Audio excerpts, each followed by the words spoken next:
Finalement, c'est vous les religieux en fait. C'est le Saint-Esprit qui m'a fait tomber une petite maladie sur ma pauvre petite tête. Tu vois ce que je veux dire? C'est... Oh les gars.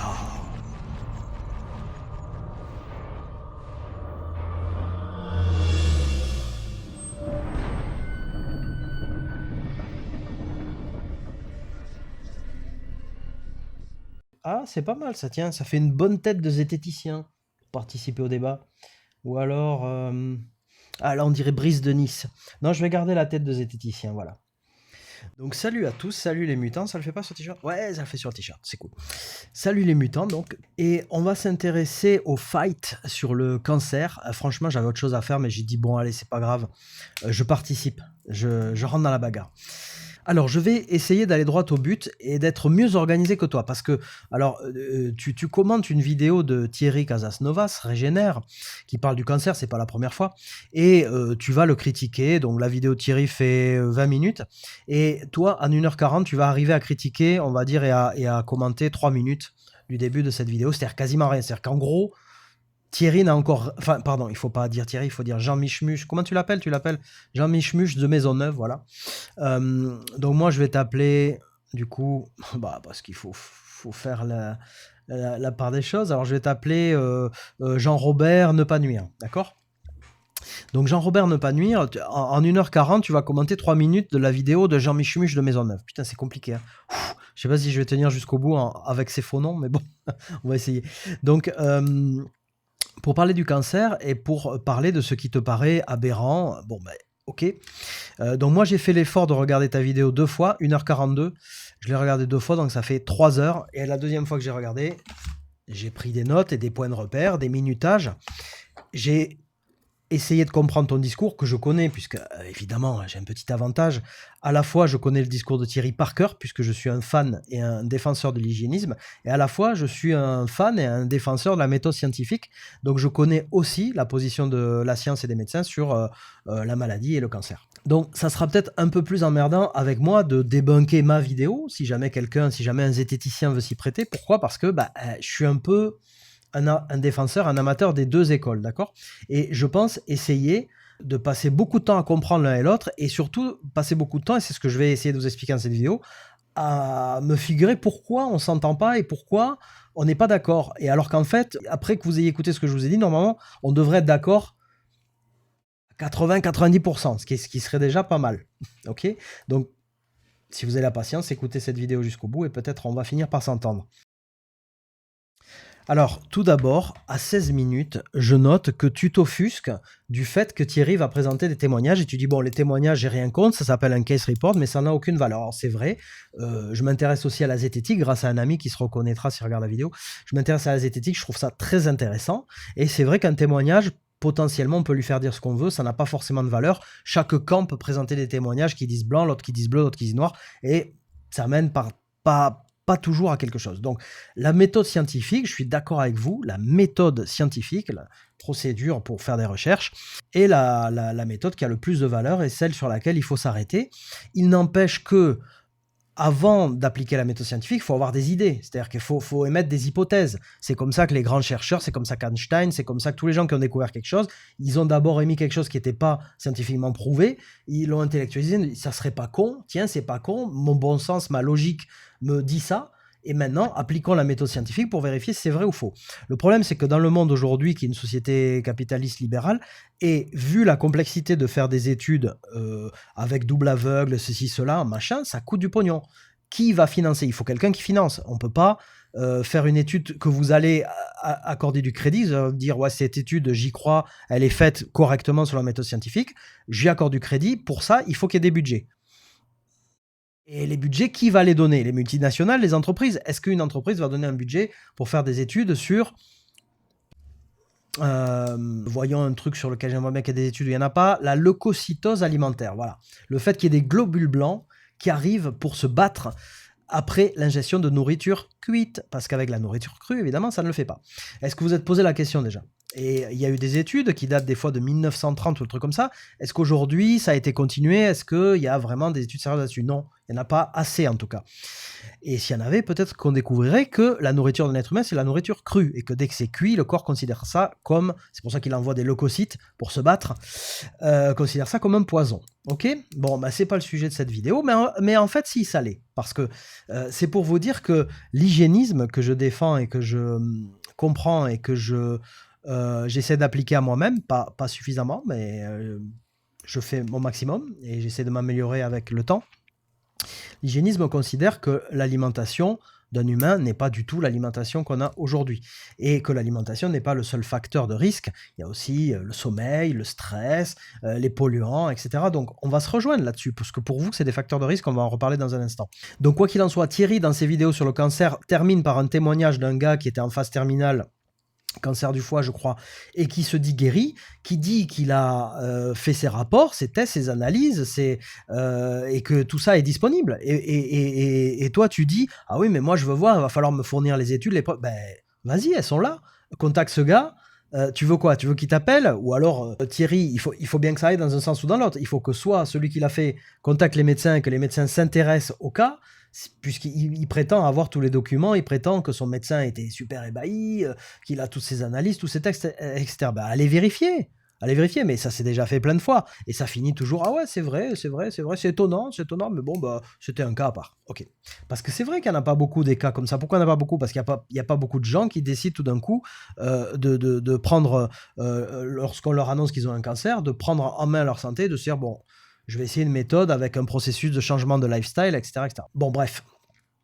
Donc il n'y a pas beaucoup de cas, donc il ne peut pas y avoir beaucoup de témoignages en ce sens. Et quand il y en a quelques-uns, apparemment, vous ne vous ruez pas dessus. Mon ami qui est très fan de zététique me dit, s'il y avait des preuves, les chercheurs se ruent pour voir si c'est vrai, parce que ne croient pas qu'ils ne soient pas intéressés. Oui, mais ils se ruent, apparemment, ils ne se ruent pas sur ce gars, déjà. Et puis, s'ils se ruent, il va falloir qu'ils fassent des contre-études pour prouver des trucs sérieux. Avec quel argent ils vont le faire? On ne sait pas. Qui va financer? On ne sait pas. Ok, donc ça, c'est bien toute la problématique. Moi, je suis pour. Et si j'étais un dictateur, un gentil dictateur, hein, au pouvoir, eh ben, j'obligerais, avec aux frais de l'État, à faire plein d'études sur l'hygiénisme, sur l'alimentation, la nutrition, sur le jeûne, sur tout un tas de trucs. Des études qui ne sont pas faites parce qu'elles ne sont pas financées, ne trouvent pas financement. Okay, donc souvent, on est confronté à des témoignages. Pourquoi? Par pénurie d'études. Quoique, aujourd'hui, il y a quand même beaucoup d'études sur lesquelles on peut se baser. Ça m'intéresse beaucoup d'aller voir ce que font les chercheurs. Et après, on nous dit qu'on fait du cherry picking. Ça, c'est une autre grosse critique. C'est-à-dire que tous les zététiciens disent, ouais, vous les véganes ou les hygiénistes, vous allez faire du cherry picking dans la science, vous prenez ce qui vous arrange, etc. etc. Et même quand on a c'est vrai, des gourous dans le plant-based diet, c'est-à-dire la nutrition végétalienne, que vous considérez comme des cherry pickers, genre Michael Greger, on aura l'occasion d'en reparler et tout ça. Mais c'est toujours du cherry picking, c'est-à-dire que toujours on prend ce qui nous arrange et on laisse le reste. Donc en gros, les témoignages, tu dis je suis pas contre, mais je veux voir. Ben va voir. Vas-y, tu as la vidéo de Thierry, tu as le nom du gars, tu as son docteur facilement trouvable. Vas-y, va voir. Moi aussi, j'aimerais voir. J'ai pas le temps, c'est pas mon métier. Mais si c'était mon métier, j'irais voir. Et donc, si tu vois que c'est faux, tu nous dis c'est faux. Et si tu vois que c'est vrai, que tu as les documents, les papiers, peut-être tu te poses 2-3 questions. Et en tout cas, tu le considères comme un témoignage honnête et qui, du coup, aura une valeur. Ok, bon, là, on peut pas savoir puisque t'es pas allé voir. Ils sont pas venus te voir. Et donc, ça, c'est un coup... c'est un coup dans l'eau puisque tu peux pas dire que c'est faux. Tu peux pas dire que c'est faux, pas plus que eux peuvent dire que c'est vrai. Consultez-vous, connectez-vous et voyez si c'est vrai ou si c'est faux. C'est simple quand même. Donc sinon vous en parlez pas. C'est pas la peine d'en parler. Ni tu n'as raison ni tu as tort là-dessus. Donc case report, témoignage, ça a de la valeur si vous checkez les gars et si vous allez vérifier et si vous faites ce qu'il faut pour vérifier. Ok. Donc premier point, là on est à 16 minutes dans ta vidéo. Ensuite, vers 24 minutes 30 ou un truc comme ça, tu t'offusques du fait, tu as avancé un petit peu sur la vidéo de, comment tu l'appelles, Jean Michmuche de Maisonneuve, et il a dit le cancer n'est pas une maladie. Oh, le cancer n'est pas une maladie. Alors qu'est-ce que tu fais? Tu vas sur, je sais plus si tu vas sur le dictionnaire Larousse ou un truc un peu plus sophistiqué, je crois. Et tu nous montres que si, attends, c'est où que tu y vas? Voilà. Tu vas sur, voilà, Centre national ressources textuelles et lexicales. Pour nous prouver que le cancer est une maladie. C'est ce qui est écrit. Bon, si tu veux, c'était pas ça qu'il fallait faire. C'est comprendre ce que dit l'hygiénisme des maladies, puisque Thierry se base sur l'hygiénisme. Donc si tu veux faire un effort, si tu veux le casser, commence par le comprendre. C'est le b.a.-ba de la science. Si tu veux démentir quelque chose, commence par comprendre quand quelqu'un a fait une expérience. Soit tu n'y accordes pas de valeur, tu passes, tu t'en occupes pas, mais là tu t'en occupes. Donc si tu décides de t'en occuper, applique toi-même ta méthode scientifique. C'est-à-dire que commence par comprendre ce que tu vas t'apprêter à critiquer avant de dire n'importe quoi. Sinon ta critique n'a aucune valeur. C'est-à-dire que toute ta vidéo, c'est du blabla sans aucune valeur, puisque tu critiques un gars dont tu ne comprends pas ce qu'il dit. Tu ne comprends pas la logique de l'hygiénisme. Donc, zéro bullshit. C'est-à-dire que c'est la même chose que tu lui dis à lui. Moi, je te le redis à toi, alors que pourtant, attention, je suis pro-science, je suis pro-méthode scientifique. Mais là, tu n'appliques pas une méthode scientifique. Donc, permets-moi de te critiquer. Et les zététiciens purs et durs devraient te faire la même critique parce que, voilà, si tu veux casser l'hygiénisme, renseigne-toi sur l'hygiénisme, comprends-le. Comme moi, j'ai fait l'effort de comprendre l'oncologie. Je ne comprends pas dans les détails parce que ce n'est pas mon métier, soit c'est ton métier, mais je comprends le concept, la façon dont ça fonctionne. Tout ce que tu as dit là et tous les exemples que tu as donnés dans ta vidéo d'1h40, Hallmarks of Cancer, on va en reparler. Je comprends tout ça. Pas autant en détail que toi, mais je le comprends. Je fais l'effort. Donc, je peux me permettre de critiquer ce que tu dis ou d'essayer de le commenter. Mais toi, tu n'as pas fait l'effort d'aller essayer de comprendre l'hygiénisme. Donc, ok. Donc tu dis si le cancer est une maladie puisque ça a un développement, une évolution, etc. Mais en hygiénisme, c'est le fait qu'un truc ait un développement, une évolution, c'est pas ça qui qualifie le fait que ce soit une maladie. Donc ok, les mots ont un sens, je veux bien que les mots ont un sens, je me suis fait casser parce que je dis non mais pour se comprendre, il faut que les mots aient un sens. D'accord, il faut que les mots aient un sens. Le propos de l'hygiénisme, c'est de dire qu'on en arrive au cancer, et là, vous n'allez pas être d'accord. Donc ça, c'est une opinion de l'hygiénisme, vous ne l'avez pas prouvé scientifiquement, mais nous, c'est ce qu'on vous dit. On vous dit, d'abord, on a des maladies acutes, c'est-à-dire aiguës. Quand on est enfant, on fait des fortes fièvres brèves, et le corps se bat parce que le corps est plein d'énergie, plein de jeunesse. Il arrive à se battre, le système immunitaire est puissant, l'énergie de la jeunesse, de l'enfance est là. Quand l'enfant n'est pas malade de naissance, bien sûr, ça c'est une autre question, mais pour un enfant en bonne santé, ça fait des maladies aiguës pointues, et il règle le problème rapidement, avec de fortes fièvres, etc. Ensuite, ça fait des maladies quand on est adolescent ou un peu plus âgé, on va dire, à répétition. C'est-à-dire quelqu'un qui va être sujet à faire des bronchites va faire peut-être une bronchite 3 fois par an ou peut-être tous les 2 mois. Quelqu'un d'autre va être sujet à une autre maladie et il va en faire souvent, le même type de maladie, parce qu'il a un point faible quelque part. Par exemple, moi, je faisais souvent des bronchites quand j'étais ado et voilà, j'avais peut-être un point faible aux bronches ou je ne sais pas. Je fumais de toute façon. Je fume plus aujourd'hui, mais quoi qu'il en soit, j'avais peut-être un point faible là, j'en faisais. Ensuite, si on ne fait pas ce qu'il faut, ces maladies régulières risquent de devenir des maladies chroniques. Et donc, ça va. La partie qui s'est encore affaiblie, c'est pas toujours la même des fois, parce que des fois on fait par exemple des angines et puis ça descend plus bas sur les bronches, puis ça peut se descendre sur les poumons. Bon, en tout cas, les parties affaiblies vont faire une maladie chronique, et ensuite au-delà de la maladie chronique, ça fait une inflammation chronique, et l'inflammation, on aura l'occasion d'en reparler, est une des causes de cancer. Et nous, en hygiénisme, on dit que le stade suivant, c'est le développement d'un cancer. Parce qu'une fois que ça devient chronique et que le corps est en état d'inflammation permanent, selon les parties affaiblies, donc ça peut être une inflammation là, dans les intestins, les poumons, tout ce qu'on veut, le cerveau, il y a une modification de l'ADN et des lésions qui font que les cellules mutent et deviennent cancéreuses. Ok, c'est la vision de l'hygiénisme. Elle n'est pas très très éloignée de votre vision, puisqu'on va le voir dans un instant. Vous êtes d'accord pour dire qu'il y a des facteurs à risque, que les facteurs à risque créent des lésions, que quand il y a trop de lésions, que soit le système immunitaire s'emballe, n'arrive plus à gérer, soit vous donnez d'autres raisons, quand ça n'arrive plus à gérer, que ça dépasse les capacités d'adaptation, le cancer se développe. Ok. Donc finalement, on dit la même chose, sauf que vous pensez que le cancer, il arrive comme ça. Nous, on dit non, il y a des stades. C'est d'abord des maladies aiguës, ensuite des maladies répétitives, ensuite des maladies chroniques, ensuite des maladies dégénératives. Est-ce que c'est si fou que ça? Ok, il n'y a pas de preuve scientifique que ça, mais pourquoi? Parce que vous ne faites pas d'études là-dessus, faites des études. C'est intéressant, non? C'est pas intéressant comme théorie? Faites des études là-dessus. Consultez, faites des statistiques. Voyez si les gens ont d'abord eu des maladies chroniques avant d'avoir des cancers, ou est-ce qu'il y a vraiment des gens qui ont des cancers sans avoir une maladie chronique avant? Voyons. Donc le désaccord, et tu en reparles jusqu'à 31 minutes 46, tu dis non, le cancer c'est un problème en tant que tel, la tumeur c'est le problème. Nous en hygiénisme on dit la tumeur n'est pas le problème c'est que tu as fait quelque chose qui a créé des lésions, qui a créé une tumeur. Une tumeur, il faut combien de temps pour que ça se développe, tu te rends compte?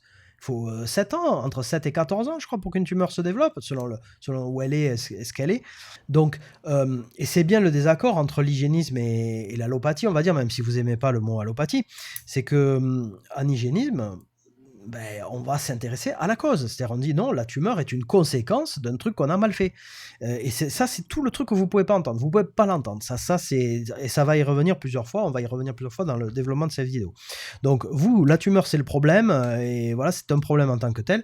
Nous, en hygiénisme, la tumeur est une conséquence, c'est pas le problème initial. La tumeur est un signal qu'on fait quelque chose à son corps qui est mal fait. C'est-à-dire, et c'est quoi? Je te le dis tout de suite, c'est mauvaise alimentation, exposition à des substances toxiques qui peuvent être les polluants, voilà, des pesticides, le diesel, les particules fines, tout ce que tu veux. Les produits chimiques dans la baraque, les meubles Ikea qui font des gaz toute la journée dans les rideaux à 2 francs 50, voilà, tout ça. Donc les polluants, le stress, le mauvais sommeil et tout un tas de choses, l'eau qu'on boit, le fluor. Aujourd'hui, le fluor, c'est peut-être bon pour les caries, contre les caries, mais c'est pas bon pour le reste, pour le reste de la santé, etc., etc., etc. Donc tout un tas de problèmes, la clope, l'alcool, et là où on va pas être d'accord, c'est que vous voyez ça comme des trucs détachés, vous mettez jamais les signes plus, vous ne mettez jamais les signes plus. Vous allez faire des études sur le fluor, d'autres sur le tabac, d'autres sur l'alcool, et vous dites oui, c'est un facteur de risque à 10%, oui, c'est un facteur de risque à 4%, oui. Et les signes plus, ils sont où, les gars? La plupart des gens boivent combien de fois par jour, fument, passif ou actif, mange pas comme il faut, puisque pour nous, manger comme il faut, ça s'approche du frugivorisme cru, d'accord? En hygiénisme, c'est ça. Ouh là, vous allez être choqués. Shocking, shocking, shocking. Mais enfin, on peut en reparler pendant des heures de ça. En tout cas, du végétalisme whole food, justement, c'est-à-dire nourriture, des produits complets, pas des produits transformés. Et donc, quand on cumule tous ces facteurs de risque, on les cumule, on met des signes plus, les gars, on met des signes plus. Et ben, ça développe de l'inflammation qui devient chronique, qui fait des lésions, qui mute l'ADN, et l'ADN fait des cellules cancéreuses qui développent un cancer. Voilà, point. Est-ce qu'on peut ne pas être d'accord là-dessus? Vous voulez pas être d'accord là-dessus. Et nous, on n'a pas la preuve parce qu'on n'a pas les financements pour convaincre certains scientifiques que c'est ça le développement. Allez les mecs, on est convaincus, faites des études là-dessus, financez des études là-dessus. Ok, donc on n'a pas la preuve, on attend que vous l'ayez. On attend que vous voulez bien avoir des chercheurs qui vont prouver ça et ça et ça. Et comme vous faites ponctuellement par petits bouts, alors lui il a fait une étude sur le brocoli, l'autre sur le chou-fleur, l'autre sur le machin, l'autre sur le bidule, et on attend. On attend que vous cumuliez, que vous fassiez des méta-analyses, des machins, au bout de X années. Ah tiens, la charcuterie, vous avez fait suffisamment d'études maintenant pour prouver que la charcuterie est un cancérogène classe 1? Putain, on disait ça il y a 200 ans, les gars. Même il y a 3000 ans, chez les Esséniens, on disait ça. 2000, pardon. Ah bon? Mais merde alors. Ah ouais, sérieux, c'est un cancérogène classe 1? Putain, bien, bien. Mais pas le reste, hein, non, juste la charcuterie. Juste quoi? La charcuterie transformée, d'accord, ok. Bon, c'est déjà pas mal, les gars, allez-y, hein. Donc, vous l'avez mis cancérogène classe 1? Ouais, super, ouais. Donc, vous allez le taxer à mort dans les magasins, pour la santé publique, bien sûr. Et puis, vous allez plus en mettre déjà là où vous avez la main, c'est-à-dire dans les écoles. Par exemple, parce que tous les enfants, ils en ont à tous les repas de la charcuterie dans les écoles. Moi, j'ai demandé à ma nièce, elle m'a dit, oui, tonton, j'ai de la charcuterie à l'école tout le temps. D'accord. Donc, cancérogène classe 1, vous le laissez dans les enfants dans les écoles. Il vous faudra combien? 20 ans, 30 ans avant que vous passiez de la recherche, parce que les chercheurs, je vous l'ai dit, je les kiffe. Avant que vous passiez de ça, vous l'avez publié, vous êtes d'accord, maintenant la profession médicale est d'accord, mais non, vous en mangez encore, bien sûr. C'est comme à l'époque, mon docteur fume des camels. La camel, c'est moins mauvais pour ma gorge. Hein, vous avez mis 60 ans avant de mettre en pratique, de comprendre qu'il fallait mettre en pratique. Putain, bien, hein?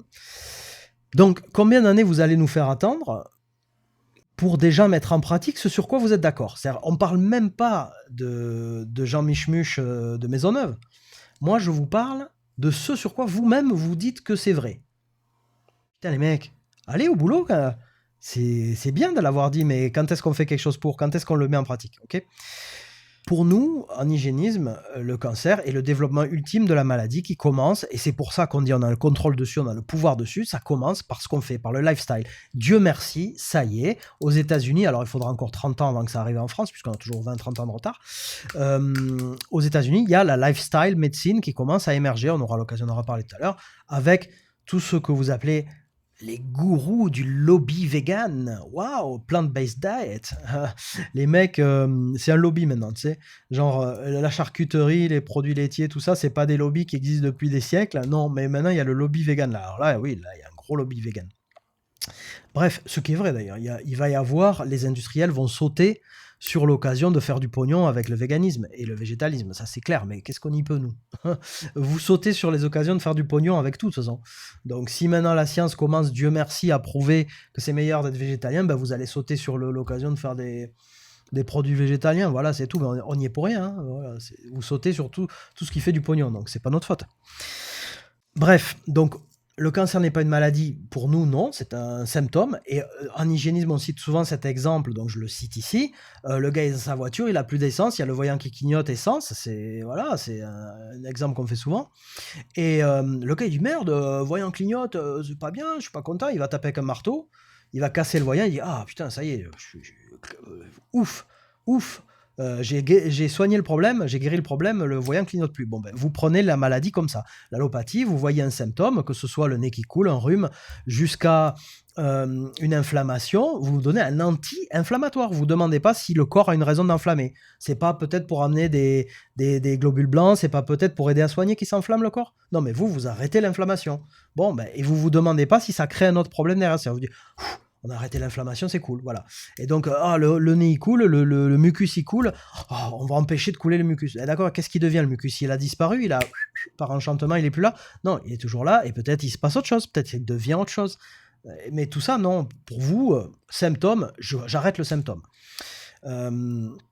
Fièvre, j'arrête la fièvre. Mal de tête, je coupe la transmission du mal, mais on se demande pas pourquoi on a mal à la tête. Non, on va pas chercher. Mais il n'y a pas de cause, les gars, il n'y a pas de cause, c'est juste comme ça, c'est le hasard si j'ai mal à la tête. Ouais, c'est le hasard, bien sûr. On va pas chercher la cause. Et jusqu'au cancer, où il y a une tumeur, bah, on coupe la tumeur. D'ailleurs, tu le dis plus loin dans ta vidéo, Jean-Robert Ne Pas Nuire, tu dis, le vrai traitement du cancer, c'est la chirurgie. Mais dis l'ablation, d'accord? L'ablation de la tumeur est souvent en ablationnant. On dit ablationnant? Comment on dit? Je ne sais pas le verbe, mais en tout cas, en coupant la tumeur, on va couper un sein avec, et puis quelques glandes aussi avec, hein, parce qu'on ne sait jamais. Mais parce que vous n'avez pas le choix, puisque vous considérez ça, je critique pas, mais c'est l'état actuel de la médecine là-dessus, vous coupez, vous irradiez, ou vous empoisonnez, c'est la chimio, et vous avez remarqué que les cellules saines tiennent mieux le poison que les cellules malsaines. Donc vous dites, bon, empoisonnons un bon coup, et puis les saines, peut-être, se remettront du choc. Les malsaines, elles seront parties, avec un peu de chance. Ok, je comprends tout ça, on le comprend, d'accord? C'est vos mécanismes, c'est votre façon de penser le truc. Est-ce que vous pouvez entendre qu'on n'est pas d'accord? C'est-à-dire qu'on pense que c'est pas comme ça qu'il faudrait... Est-ce que vous pouvez juste l'entendre sans dire vous êtes des escrocs, vous êtes des arnaqueurs? Moi, je vous comprends. Est-ce que vous pouvez écouter ce qu'on a à dire? Et si vous avez quelque chose à critiquer, d'abord comprendre la logique. Et ensuite, une fois que vous avez saisi la logique, on discute. Et on écoute vos arguments. Bon. Alors après, tu dis carrément à 33-53, tu dis à 33-53 un truc sur lequel tu vas revenir après, tu dis que pour toi, la cause du cancer, c'est la théorie de l'évolution. Waouh!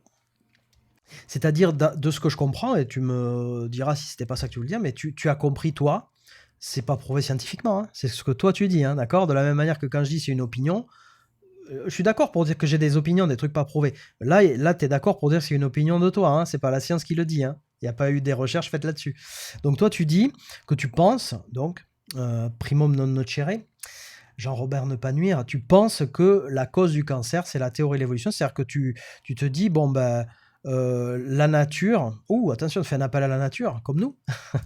Donc la nature a mis ça dans l'espèce, dans toutes les espèces, de manière à détruire ceux qui tiendront pas le cancer, en gros, ceux qui feront trop d'erreurs de copie et vont mourir du cancer, et donc c'était un être humain plus faible, et donc il aura peut-être pas le temps de se reproduire, les éléments les plus faibles de l'espèce auront pas le temps de se reproduire, et les éléments les plus forts, ceux qui avaient le meilleur système immunitaire, ceux qui avaient le meilleur terrain, en gros, donc j'imagine, terrain, hein?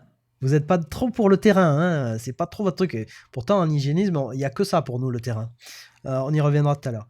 Donc, en gros, je comprends que ceux qui avaient le meilleur terrain ou le meilleur génome et la meilleure résistance, le meilleur système immunitaire vont pouvoir se reproduire. Donc, l'espèce se perpétue en reproduisant les meilleurs, en gros, les plus solides. Je suis assez d'accord avec ça. L'hygiénisme est assez d'accord avec ça. Attention à la thèse criminaliste qui s'ensuit. C'est-à-dire qu'on pourrait dire, bon, bah alors pourquoi soigner les gens? Laissons-les mourir Je dis pas que c'est ce que vous faites et c'est ce que vous pensez, hein, et c'est pas non plus ce que nous on veut ou ce qu'on pense.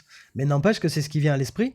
Les plus faibles, laissons-les partir, et puis comme ça l'espèce sera plus forte. Donc pourrait-on en déduire que soignant les plus faibles et les gardant faibles mais encore en vie, parce que vous les soignez pas vraiment, hein, d'accord? Vous les soignez pas vraiment, vous les gardez en vie plus longtemps. Quelqu'un qui a un diabète, vous le soignez pas, vous le gardez en vie plus longtemps. Tandis que nous, en hygiénisme, on le soigne en 3 semaines. Hein. D'accord? 3 semaines, diabète type 2. Problème cardiovasculaire, 1 mois ou 2, le gars il est en chaise roulante, et 1 mois ou 2 après, il peut marcher, faire des randonnées. Un régime végétalien. Ça fait mal, hein? Donc nous, on les soigne, on les reverse. Et aujourd'hui, on a des preuves scientifiques de ça. Il suffit de regarder Dean Ornish, il suffit de regarder Lifestyle Medicine, etc. Je vous mets les liens après si vous voulez. Vous les maintenez en vie avec des médicaments, des statines, des trucs, des machins, mais vous ne soignez pas et vous les maintenez en mauvaise santé en vie. Donc vous les laissez se reproduire en mauvaise santé. Attention, c'est pas bien ça pour la théorie de l'évolution. Alors la médecine, qu'est-ce que vous faites? Bon, je rigole, je plaisante, parce que c'est un sujet grave et sérieux, et c'est peut-être pas trop facile de plaisanter là-dessus, mais n'empêche que c'est ce que tu dis. Jean-Robert ne pas nuire, c'est ce que tu dis. Et donc, l'hygiénisme est plus cohérent et logique que toi là-dessus, puisque nous, on dit la même chose. Mais on pense que l'hygiénisme soigne les gens, c'est reverse leurs problèmes et les remet en bonne santé, en pleine santé. Pas les maintient malades plus longtemps vivants. Okay. Alors ensuite, tu t'offusques que Jean Michemuche de Maisonneuve dise que le cancer est un mécanisme régulateur qui ne se développe pas par hasard. Bon, ben, on comprend pourquoi il dit ça. Dans la vision de l'hygiénisme, ça ne se développe pas par hasard. Pour un hygiéniste, le cancer, ça se développe après maintes et maintes erreurs de mode de vie, d'accord? Toi, tu dis, non. Certes, il y a des facteurs favorisants, tu dis, dont certains facteurs favorisants sont extrêmement puissants. Tu vas citer l'exemple du tabac, de l'alcool. Il ne faut pas confondre ces facteurs favorisants avec des causes. Sérieux? C'est sérieux? Ne confondons pas les facteurs favorisants avec la cause du cancer. Donc le tabac n'est pas la cause du cancer. Pourtant, juste après, tu dis, je vais vous donner l'exemple du tabac. Tu vois, c'est marrant parce que tu te contredis. Tu dis, le tabac est un irritant. Bon, c'est ce qu'on dit nous, un inflammant, un irritant. Des fois, on dit une toxine. On dit qu'on est intoxiné, on dit qu'on va se détoxiner, mais ça vous choque. Oh, comment la détoxination? Oh, ces escrocs d'hygiénistes et de naturopathes. Hein, la détoxination, ça n'existe pas. Mais par contre, le fait de s'intoxiquer, ça existe. Le fait de s'enflammer, ça existe. Le fait de s'irriter, ça existe. Tu reconnais que le tabac ou l'alcool sont des irritants, des inflammants, mais... Alors, qu'est-ce qui se passe après? Eh bien, tu dis, quand il y a trop d'irritation, qu'il y a trop d'inflammation, je te cite, hein, tu dis... ça devient mutagène, donc le tabac est mutagène, c'est-à-dire qu'il va modifier l'ADN et en créer une lésion, et une fois que l'ADN est modifié, ça crée des erreurs de copie, ou alors lors de la réparation, lors de la tentative du corps de réparer la lésion, il va y avoir une erreur de copie lors de la mutation, lors de la reproduction de la cellule. Okay, c'est ça que tu dis. Mais quoi, on est d'accord? D'accord, on est d'accord, l'hygiénisme est d'accord avec ça. Thierry Casanova, comment tu l'appelles? Jean Michemuche Maisonneuve est d'accord avec ça, si tu lui en parles. Parle-lui, tu vas voir, il va être d'accord. Ok, il y a des irritants, il y a des facteurs, comment tu dis? Des facteurs favorisants, des facteurs de risque, qui sont irritants, inflammants et qui sont mutagènes. Et une fois que ça mute, eh ben, ça devient cancéreux. Et alors, oui, d'accord, si tu veux. Alors donc, il ne faut pas fumer, non?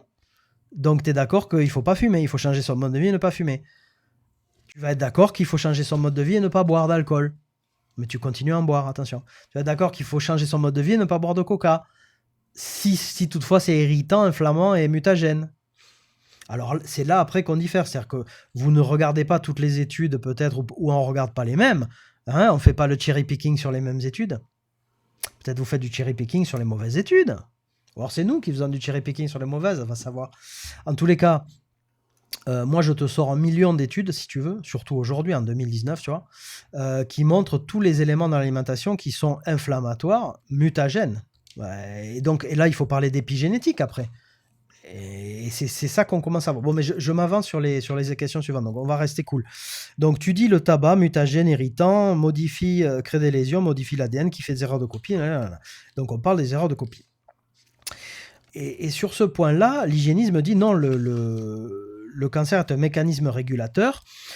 Tu cites à la fin d'ailleurs de ton heure 40, tu reparles de ça et tu dis que De Maisonneuve a modifié les résultats de Frédéric Thomas. Bon, mais ça, comme tu vas en reparler dans une vidéo, moi aussi je mets de côté, je ne parle pas de Frédéric Thomas dans cette vidéo, d'accord? Et de comment De Maisonneuve interprète les résultats de Frédéric Thomas. De travers à ton avis, mais peut-être pas tant que ça, faudrait voir. Avant d'en parler, faudrait aller voir. Faudrait se renseigner. Donc c'est ce qu'on fera. En attendant, on met ça de côté, tu dis, je ne vois pas en quoi le cancer, tu dis toi-même, je ne vois pas, tu dis ça à 43 minutes, je ne vois pas en quoi le cancer est un mécanisme régulateur. Mais moi, je te le dis, l'hygiénisme dit que le cancer est un mécanisme régulateur, en ce sens qu'il regroupe, il fait une tumeur. Il regroupe les choses. Et regroupant les choses, il permet, si jamais tu fais ce qu'il faut, puisque nous, en hygiénisme, on dit, c'est un point de vue, hein, c'est pas prouvé par la science, je suis d'accord, mais entendez notre point de vue, entendez-le, bon sang. Il regroupe sous forme d'une boule, d'une tumeur, des cellules à problème, ce qui va nous permettre de localiser le truc. Bon, c'est à la fin, quand le corps en peut plus, que ça devient métastasé et qu'il va y en avoir ailleurs. Bon, et d'ailleurs, sur les métastases, on n'a pas tout à fait la même lecture non plus. Donc, en quoi c'est un mécanisme régulateur? En ce sens que ça regroupe. Et si tu faisais ce qu'il faut, c'est quoi ce qu'il faut? C'est jeûner. Et si tu jeûnes, tu déclenches l'autophagie, d'accord? Et l'autophagie, il y a même un prix Nobel. Vous avez donné les mecs un prix Nobel. Ou alors vous n'êtes pas copain-copain avec les mecs qui donnent les prix Nobel.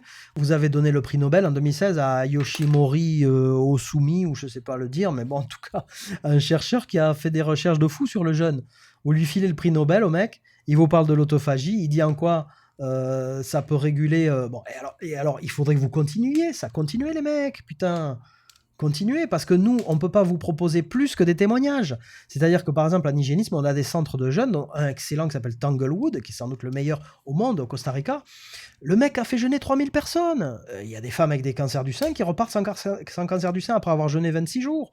Bon, donc, que vous ne le croyez pas, que vous nous disiez « ça ne me suffit pas, je veux voir les dossiers ». Mais d'accord, moi je suis d'accord, demandez les dossiers. C'est-à-dire que envoyer des chercheurs avec des budgets pour faire des recherches, envoyer des chercheurs à Tanglewood et ils seront ravis de vous laisser regarder qu'est-ce qui se passe quand on jeûne.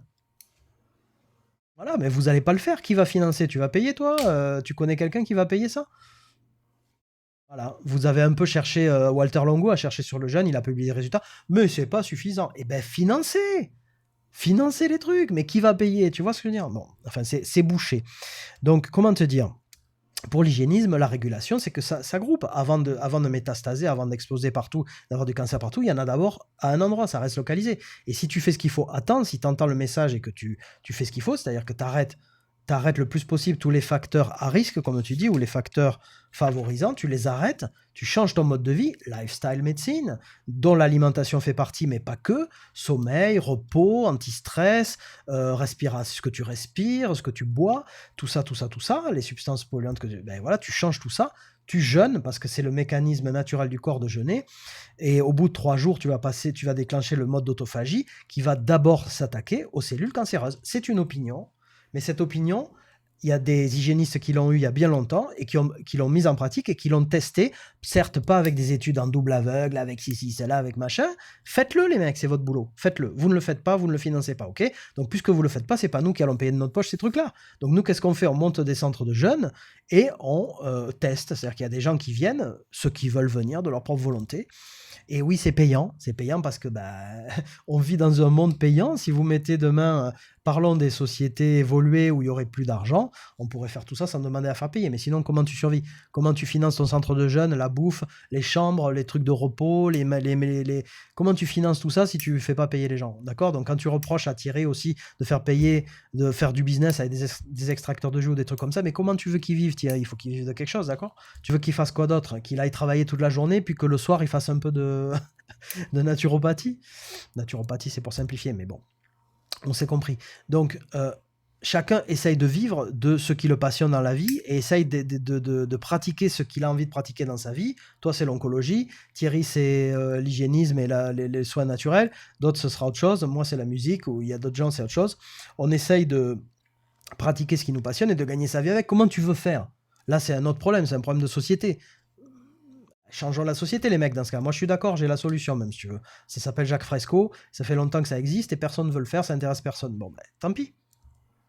Pour l'instant, on est dans une société où il faut vivre, il faut payer son loyer, et tout ça se paye avec de l'argent. Désolé. Donc, l'argument sur les escrocs qui vendent des machines à jus et des machins, aucune valeur. Franchement, désolé. Sinon, je te fais le même argument, et toi, tu soignes des gens en te faisant payer en ayant un salaire. Donc, zéro pointé, quoi, comme argument. Ok. Je reviens. Alors, attends, j'ai sauté des trucs que j'avais notés. À 40 minutes par là, tu dis il y a toujours des erreurs. À force d'accumulation d'erreurs, ça dépasse les mécanismes de régulation. Bon, ben alors voilà, il y a toujours des erreurs de copie.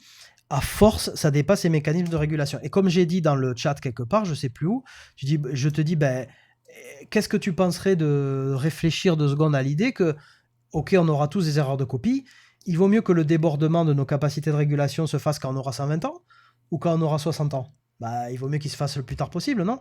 Et est-ce que tu trouves ça si bête, si idiot, si escroc, d'oser prétendre, méchants hygiénistes, que si tu fumais moins, si tu picolais moins, si tu bouffais mieux, si tu dormais mieux, si tu stressais moins, si tu respirais moins de saloperies en te douchant, en te lavant les dents, en te prenant ta bagnole, eh ben, les mécanismes de régulation seraient dépassés plus tard dans ta vie. C'est fou de dire ça, on est fou. On est, oh, les illuminés, c'est vraiment des illuminés de penser un truc pareil. Putain, on est des dingues, hein. Voilà, franchement, une idée aussi folle, hein, c'est fou quand même, hein. C'est taré, les mecs, hein. Moi, je vous comprends pas. Je comprends pas votre logique, que vous trouviez ça si incroyable. Ensuite, à 41 minutes 20, en gros, hein, par là, tu dis, non, tu dis, le cancer n'est pas contrôlable, les mutations apparaissent au hasard. Plus tu répliques quelque chose, plus tu risques de faire des erreurs. Au hasard. Alors donc, on vient de voir qu'il y a des facteurs de risque qui créent des lésions, on sait que, ou des inflammations, donc des lésions. C'est pas le hasard. Puisque tu bois, tu fumes, tu picoles, tu fais tout ce qu'il faut pas. Donc c'est pas le hasard, c'est toi. T'es responsable. D'accord? Bon, mais vous considérez qu'il n'y a que 42 à 45% en 2019. Hein, en 2019, c'est des trucs officiels, Journal Cancer of Clinicians. Vous considérez qu'il y a presque 50% des cancers qui seraient prévisibles, non pas comment préventifs, qu'on pourrait éviter. J'ai pas l'adjectif dans la bouche, désolé. Donc on est à 42-45% et on s'approche des 50%. Donc le plus gros, c'est la fumée, l'alcool, les UV, mais ça varie. C'est-à-dire que toi, tu nous as montré, dans ta vidéo, tu nous as montré ce truc-là, je crois, ou c'était même pas celui-là, c'était un autre. Et si tu commences à regarder des trucs comme ça, les risk factors, le tien était beaucoup moins développé que celui-là, par exemple, d'accord? Et tu nous disais, oui, mais c'est les pourcentages. Il n'y a que 14% de ceci, 7% de cela. Et tout ça, ça fait un package de 40 à 50% des cancers qui sont évitables. Enfin, qui sont évitables si on ne fait pas toutes ces actions mauvaises, d'accord? Donc, il faut éviter de se laver les dents avec du fluor et d'en avaler. Il faut éviter de se laver ou d'acheter des produits qu'on respire tous les jours qui sont dégueulasses. Il faut éviter de cuire les trucs au micro-ondes ou faire des acrylamides quand tu fais tes frites, ou ton pain qui est bourré d'acrylamide, ou ton café qui est bourré d'acrylamide, etc., etc. Mais les acrylamides, vous reconnaissez que c'est cancérigène, mais on n'est pas sûr que ça ait un impact réel sur le truc. Non, non, un tout petit peu. Enfin, on ne sait pas, on n'a pas assez étudié. Ben, étudiez le plus, et quand vous saurez, vous reviendrez nous dire, d'accord? Donc vous pouvez pas vous permettre de dire que c'est vraiment un facteur grave. Mais quand tu cumules tout ça, mec, quand tu cumules tout ça, tu vois ce que je veux dire? Ça te va comme source, National Cancer Institute, les risques facteurs du cancer? Regarde, c'est déjà plus intéressant, là. L'alcool, c'est l'alimentation. C'est pas l'alimentation, l'alcool? La diète, bon, d'accord, la diète. Et là, si on commence à rentrer là-dedans, s'il te plaît, renseigne-toi sur Dinornish, renseigne-toi va sur le site de Michael Greger, nutritionfacts.org. Oh, le vilain gourou vegan. Mais putain, c'est un scientifique qui passe son temps à éplucher PubMed, à éplucher les études scientifiques qui sont pas les siennes, qui sont vos études scientifiques à vous, les chercheurs. D'accord? Il passe son temps à ça. Et la seule contre-argument que vous avez, c'est oh là là, il a tout étudié, finalement maintenant il dit qu'il faut être vegan. Enfin, c'est même pas vegan, c'est une nourriture, ce qu'on appelle whole food plant-based diet, c'est-à-dire une nourriture uniquement végétale et basée pas sur de la junk végétale, mais sur des produits complets. Ok? Donc quand on fait ça, ben, je peux même pas vous dire, il faut 2 heures pour parler que de ça. On évite combien de problèmes de santé? On règle tous les problèmes cardiovasculaires. Le tueur numéro 1 ou numéro 2 mondial, problème cardiovasculaire, on en règle 95%. Et ça, tu peux pas me dire non. Sinon, c'est que t'es pas renseigné.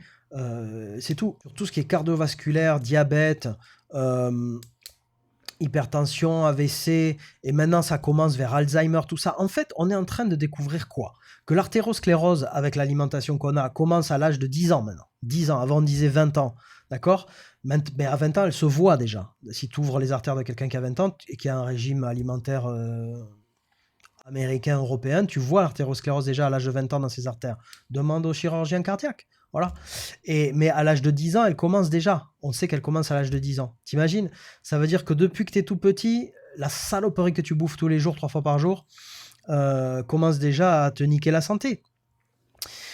À l'âge de 20 ans, elle est visible. Et à l'âge de 40 ans, selon ce que tu manges, selon ton mode de vie, selon la capacité de ton corps à être solide, tu vas résister plus ou moins longtemps. Voilà. Et puis tu développes des maladies cardiovasculaires. En fait, aujourd'hui, on est en train de se rendre compte que toutes les maladies de sénilité pour les personnes âgées, etc., voire Alzheimer, c'est rien de plus qu'une lente dégénérescence du système veineux, artériel, etc., avec la plaque qui bouche les vaisseaux sanguins et qui mène à la démence et qui mène à tout ça, quoi.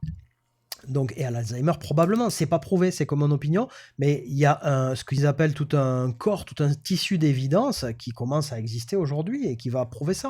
Donc là, je te fais une opinion, je te l'avoue, c'est une opinion, mais si tu veux, on prend les paris, on peut pas en être sûr, mais ça serait pas étonnant en tout cas. Ok. Donc, diète, il y aurait des milliards de trucs à dire. Alcool, il y aurait des milliards de trucs à dire. C'est pareil, c'est la nutrition. Inflammation chronique. Et tu crois qu'elle vient de quoi, l'inflammation chronique? Encore une fois, les mecs, allez sur Nutrition Facts. C'est pas compliqué. Tu tapes ici le mot inflammation. Inflammation. Et tu vas avoir toutes les vidéos. Je veux dire, ça fait des années que Greger, il recense des études. Ne me dites pas que c'est du cherry picking. Je veux pas entendre ça. Vous pouvez aller aussi dans Browse by Topic. Voilà. Tapez sur I. C'est mieux de faire comme ça, vous allez voir pourquoi. Inflammation. Parce que ça mène sur un article qui déjà résume le problème et là où en est la recherche, et ensuite qui pointe vers des études. Et quand vous trouvez une étude qui vous intéresse, par exemple prévenir la maladie de Crohn avec l'alimentation, il va y avoir toute une vidéo de Greger là-dessus, mais c'est pas Greger qui parle. C'est Greger qui est allé chercher tout ce qui existe et qui vous le résume ici. Alors, a-t-il fait du cherry picking ou pas? À vous de voir. Vous avez les sources citées là, et vous avez toutes les études, et c'est que des trucs de lourd. C'est que du lourd, les mecs. Alors, allez-y, faites-nous un anti-nutrition fact, soyez aussi sérieux, et faites-nous votre cherry picking à vous pour voir ce qu'on va en penser. Bref. Revenons-en à nos facteurs à risque, qui donc ne sont pas la cause du cancer, puisque la cause du cancer, c'est la théorie de l'évolution. Mais c'est juste que ça favorise un petit peu. Excuse-moi de pas trop voir la différence entre une cause et un facteur favorisant. À moins que tu me dises que entre fumer une clope et 2 paquets par jour, il n'y a pas de différence, ça sera la théorie de l'évolution qui va créer le cancer. Excuse-moi, mais je pense que si tu fumes 2 paquets par jour, alors oui, chacun va être plus ou moins solide, et chaque humain ne va pas tenir pareil à 2 paquets par jour, selon ta résistance, selon le potentiel génétique dont tu as hérité. Et ce que tu fais d'autre dans ta vie, mais n'empêche que je pense que c'est un facteur à risque qui est un peu la cause du truc quand même. Hein. Cancer du poumon, si tu fumes pas, c'est plus dur d'en avoir un quand même. Hein. Mais non, le tabac n'est pas la cause du cancer du poumon. D'accord. Bref, agents infectieux, ça peut être des agents infectieux dans la nourriture. Par exemple, il faut savoir, renseigne-toi sur les agents infectieux dans toutes les volailles. C'est infâme, infâme, ceux d'entre vous qui bouffent de la volaille. Renseigne-toi sur l'inflammation chronique, renseigne-toi sur le fait que dès que tu manges de la viande, quelle qu'elle soit, un quart d'heure après, ton corps entre en état d'inflammation. Renseigne-toi là-dessus. Renseigne-toi, comme je te disais au début, sur la leucocytose alimentaire. Dès que tu manges quelque chose qui n'est pas un fruit cru ou un aliment cru, eh bien, ton corps balance tout un tas de leucocytes. C'est quand même pas, ça te fait pas tilt, tu te dis pas merde, il faudrait que je réfléchisse au truc. Non, c'est normal. Donc, Et ça, c'est ce que vous faites souvent. Quand vous ne savez pas, vous dites le corps d'habitude ne produit des leucocytes que quand il est attaqué. Cependant, il y a certains cas où il le fait quand même. Et c'est normal. C'est quand une femme est enceinte, dans certains cas, et puis quand on mange. Voilà, parce que quand on mange, eh ben, ça aide à digérer les protéines animales. Ah bon? Et jamais tu te dis peut-être que c'est pas normal de bouffer des protéines animales si ton corps envoie une putain de dose de leucocytes à chaque fois que tu en bouffes.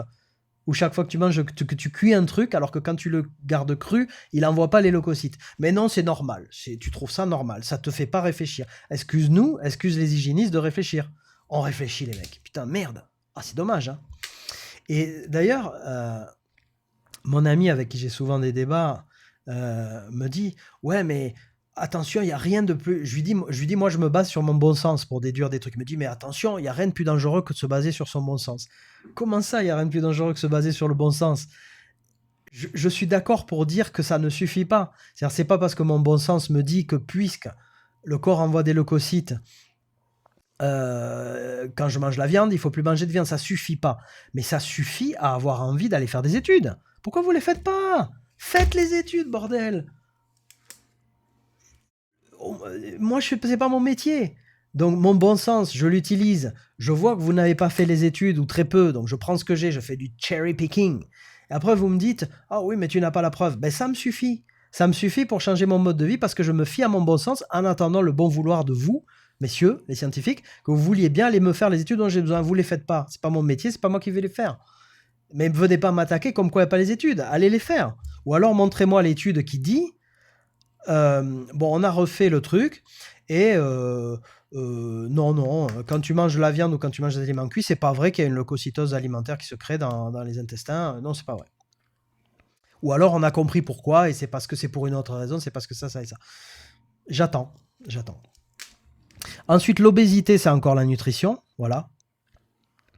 Et puis les hormones, ça peut. Alors les IGF-1, alors vous avez creusé le sujet des IGF-1? IGF-1. Allez-y, creusez les gars. Creusez. Et voyez en quoi c'est lié au cancer peut-être, non? Ou pas?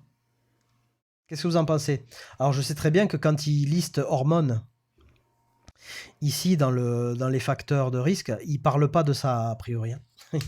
Il parle d'un autre problème, notamment pour les femmes. Mais enfin bon, peu importe. Ensuite, immunosuppression. Ben oui, système immunitaire, les gars. Système immunitaire. Et ça, c'est pas lié à l'alimentation. Pour vous, c'est autre chose. C'est pas. Alors, parce qu'après, plus loin, tu dis, mais l'alimentation, ça représente très peu dans les facteurs à risque. Ah bon? Ben putain, alcool, c'est alimentation. Les cancers causing substances, ben, charcuterie. Désolé, ça n'en est pas une.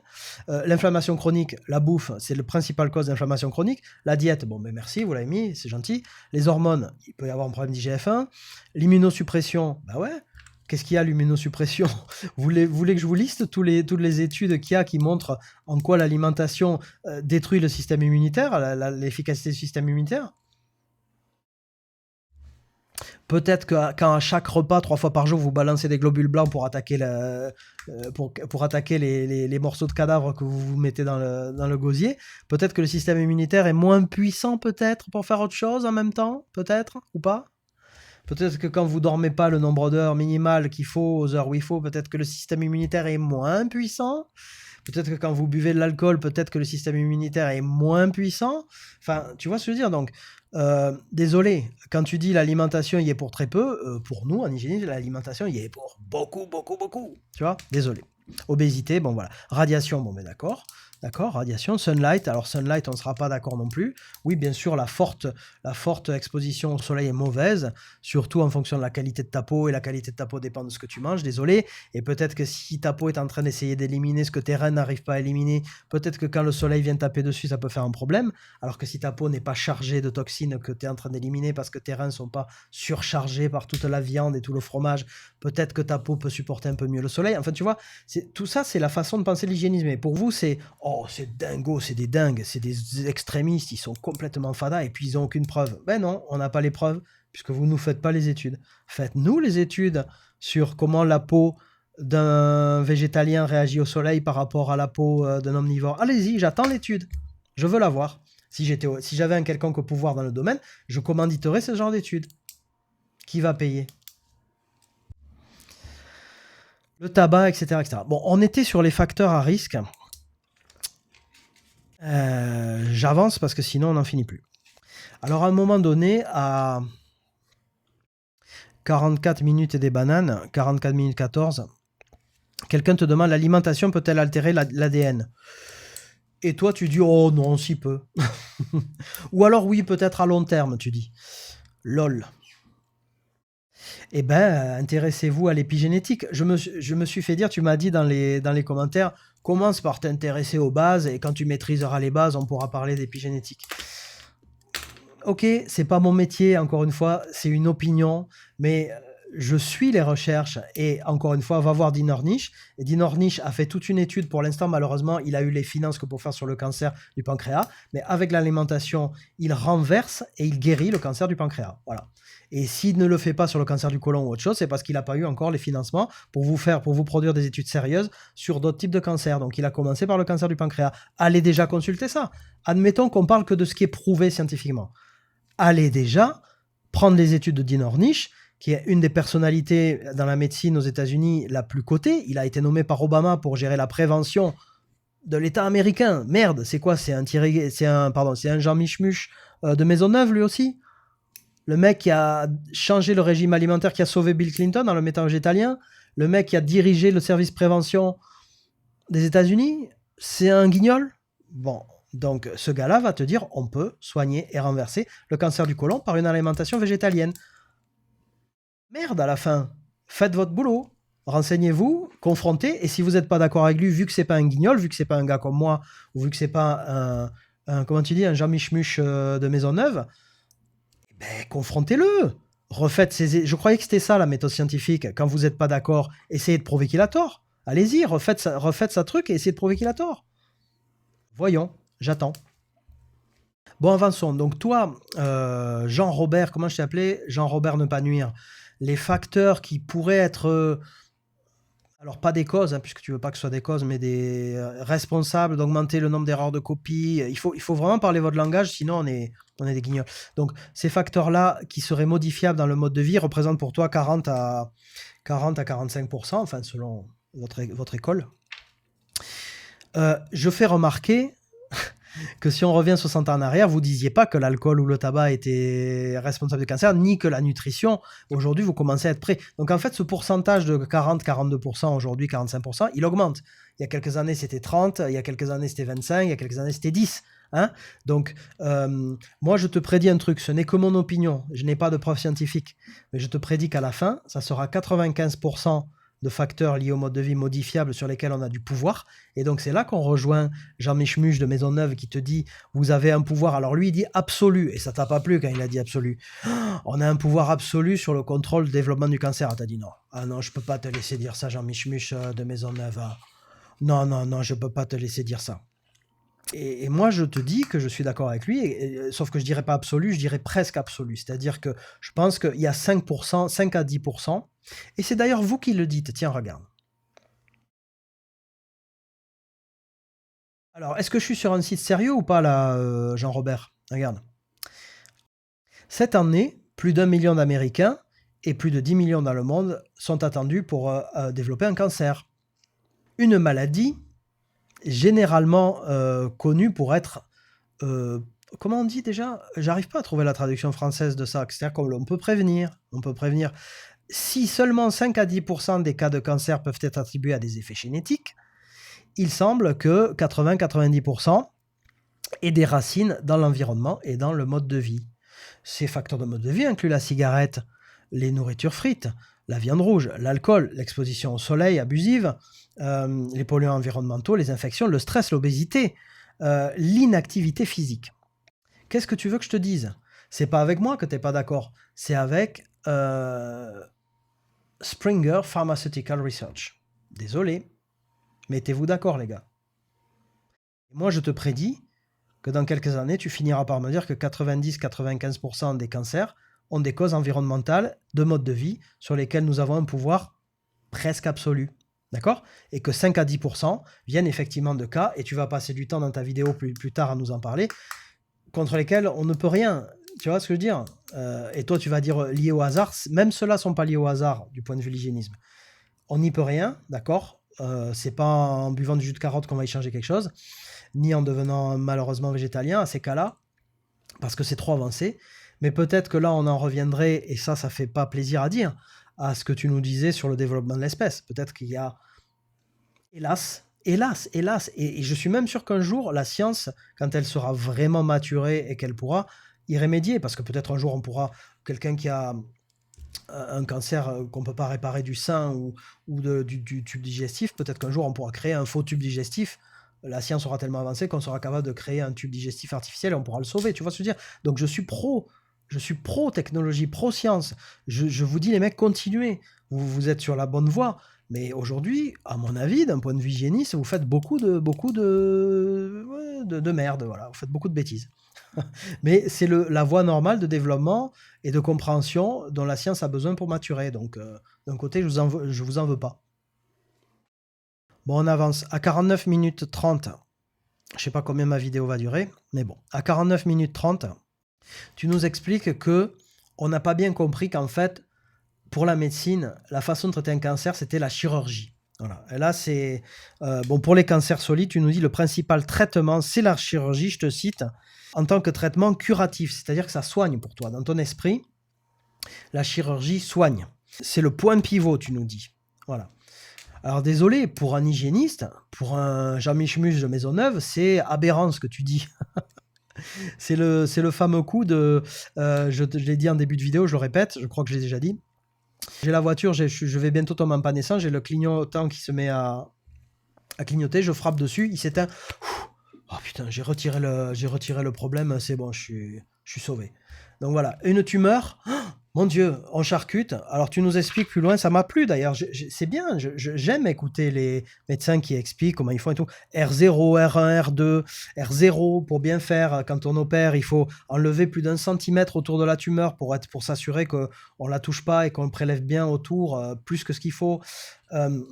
Donc genre t'as une tumeur au sein ou quoi, on va t'enlever le sein, tout le tour et tout, et puis un peu aussi les ganglions et tout ça. Ah c'est bon les gars, on a bon maintenant. Ouais c'est bon, on a réglé le problème, tu vois. Mais pour nous, c'est comme tu nous disais, j'ai tapé sur la jauge à essence. C'est-à-dire que jamais tu te demandes s'il n'y avait pas un moyen de ne pas développer ce cancer ou de le résorber. Bon. Ok, tu veux des preuves scientifiques, je comprends. Mais pour les avoir, encore une fois, il faut faire les études et tu les fais pas. Nous, on peut te dire ce qu'on pense et on peut te dire on est d'accord pour faire des études et pour voir si on a raison ou si on a tort. Mais pour l'instant, vous dites c'est des guignols, ils ont tort forcément, on va même pas faire les études. Bon, bah, ok. Au revoir et dans quelques années quand vous aurez changé d'avis, tu vois. Mais est-ce qu'il n'y a pas des facteurs épigénétiques dans l'alimentation qui pourraient empêcher qu'un BRCA1 ou un BRCA2 se développe? Vous dites, ah non, BRCA2. Et d'ailleurs, tu te contredis. Tu dis BRCA2 alors que c'est BRCA1. Après, tu dis, il y a 99% de chances de développer un cancer avec un BRCA machin. Et plus tard, à 1h12, tu as vu, j'ai tout regardé, hein, je te donne les minutages. À 1h12, tu lis un document et tu dis, ah non, c'est BRCA1, c'est pas BRCA2. Et tu dis, c'est 40 à 80% de chances. Tu nous avais dit 99 quand même, hein. C'est pas tout à fait pareil. Donc 40 à 80% de chances avec un BRCA1 de développer un cancer du sein pour Angelina Jolie. Mais elle se fait enlever le sein, les trucs, les machins, elle s'en fait reconstruire un, peut-être parce qu'elle a du pognon. Super solution, putain, ça fait envie. Hein. Comment je gère ce problème de cancer? J'arrache tout avec bien de la marge autour et j'en refous un en plastique, c'est bien. Parce que j'ai du pognon. Et il y avait quand même donc 60, il y avait entre 20 et 60% de chances qu'elle ne le développe pas. Puisque ton papier nous dit, le papier officiel, une fois que tu l'as trouvé à 1h12 de ta vidéo, tu trouves l'officiel qui dit, avec ce gène-là, c'est 40 à 80% de chances de développer. Donc, c'est pas 100%. Donc, tu vois bien qu'il y a des gens qui ne le développent pas. Pourquoi ils ne le développent pas? Pour toi, c'est le hasard. Pour nous, c'est parce qu'ils ont un mode de vie qui va faire que ça ne va pas se développer durant leur temps de vie. Peut-être s'ils vivaient 300 ans, ça se développerait, mais peut-être si tu manges bien, si tu dors bien, si tu ne stresses pas, etc., malgré ton gène BRCA1, tu ne vas pas développer de cancer du sein. Si tu te nourris bien, si tu ne stresses pas, si tu dors bien, etc. etc. Toi, tu penses que c'est lié au hasard et que oh, c'est la faute, elle n'a pas de chance. Ouais. Elle n'a pas eu de chance, le gène, les mécanismes régulateurs, son système immunitaire n'a pas tenu, et puis ça s'est développé, c'est la faute, elle n'a pas de chance. Excuse-nous, ça nous paraît fou. De la même manière que toi, quand tu écoutes Jean-Michel, ça te paraît fou ce qu'il dit. Ben, nous, ça nous paraît fou ce que tu dis. Voilà. Mais c'est intéressant tout ça, c'est vraiment intéressant. Hein. Alors après, à 52-40, quelqu'un te fait la remarque dans le chat et te dit oui, mais la chimio, quand même, on sait très bien que ça endommage aussi les cellules saines et que ça cible pas les cellules cancéreuses. Alors aujourd'hui, il y a des chimios, vous essayez de faire des chimios qui ciblent un peu plus, t'en reparles après. Mais là, tu lui réponds oui, mais putain, les mecs, vous êtes des ignorants, vous ne savez pas ce qu'est l'effet différentiel, tu nous dis. Et qu'est-ce que c'est l'effet différentiel? L'effet différentiel, en gros, c'est facile à comprendre, c'est que je balance du poison dans un truc, les cellules les plus malades, qui sont les cellules cancéreuses, tiendront moins le poison, et les cellules pas malades, les cellules saines, elles vont morfler, les pauvres. Ah ouais, tu le dis d'ailleurs, tu dis elles vont prendre. Elles vont prendre, mais avec un peu de chance, elles remonteront la pente. Allez, oh, c'est dur, ouais, mais je remonte la pente et ça y est. Et dans l'opération, tu espères que tu auras détruit toutes les cellules cancéreuses en faisant cette histoire. Allez, je bombarde tout le monde avec une bombe atomique, que les meilleurs survivent. Hein. En gros, c'est ça, quoi. Donc, je comprends que vous n'avez pas autre chose. Je comprends que vous n'avez pas autre chose parce que la façon dont vous pensez cette maladie fait que vous ne pouvez pas penser autrement, puisque vous ne voulez pas penser que c'est les facteurs de risque qui sont les mutagènes. Vous le pensez, mais ça suffit pas pour vous. Donc, alors il faut se débarrasser de la tumeur. La tumeur est le problème, ok. Alors soit on l'arrache, on la découpe, on l'arrache avec tout ce qu'il y a autour, hein, parce que pas de chance, hein, voilà. Il faut arracher les organes avec, hein, s'ils sont trop envahis. Et puis alors on arrache le côlon, si c'était une, je sais pas comment t'appelles ça là, une PAF. On arrache le côlon, puis à vie, il faudra, je sais pas comment on fait sans côlon d'ailleurs. On doit avoir une machine qui récupère la sortie, je sais pas comment ça marche. Il faudrait que je me renseigne. Mais en tout cas, putain, c'est dur, hein. En tout cas, les cellules malades tolèrent moins bien la chimio que les cellules saines, c'est ça l'effet différentiel, et c'est sur ça que vous comptez.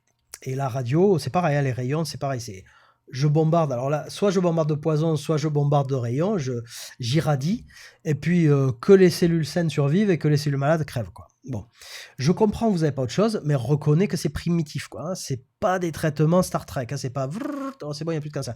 On en est loin, hein.